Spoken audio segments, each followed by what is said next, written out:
Merci beaucoup, Madame la rapporteure, de ces mots. On sent l'expérience de la diplomate avisée qui nous explique effectivement la nécessité de cette diplomatie, mais les conditions pour que cette diplomatie marche, avec un exemple concret de ce que l'on a connu ensemble avec Madame Le Callennec à La Réunion à travers l'expérience de la CTOI.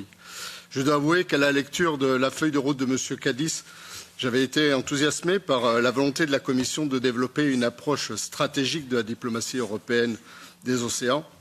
En effet, comme l'a rappelé ma collègue Isabella Lövin, le contexte géopolitique actuel tend à un unilatéralisme. Il est vital pour les intérêts des hommes et de l'environnement de rappeler l'importance de cette gouvernance mondiale.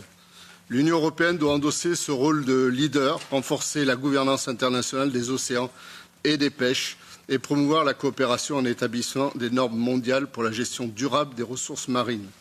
Cela passe évidemment par les ORGP, c'est ce que nous avons connu effectivement à La Réunion avec la CTOI, mais je dois dire qu'il y a souvent un angle mort dans cette diplomatie, ce sont les normes sociales. Et les normes sociales doivent en effet être inscrites à l'agenda de cette diplomatie, car il devient urgent de lutter contre les dérives du travail forcé dans ce secteur.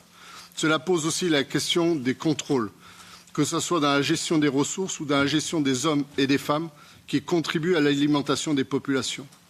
Par exemple, le traité BBNJ ne répond que très partiellement. En effet, qui pour surveiller? Qui pour contrôler en haute mer? Pour finir, je souhaite souligner aussi l'importance des services de l'action extérieure dans cette stratégie. Ils font bénéficier l'Union européenne d'un réseau mondial, parfois sous-exploité. Peut-être qu'une meilleure coordination avec les services de la DG Mare serait utile, en particulier sur le continent africain, auquel je reste particulièrement sensible.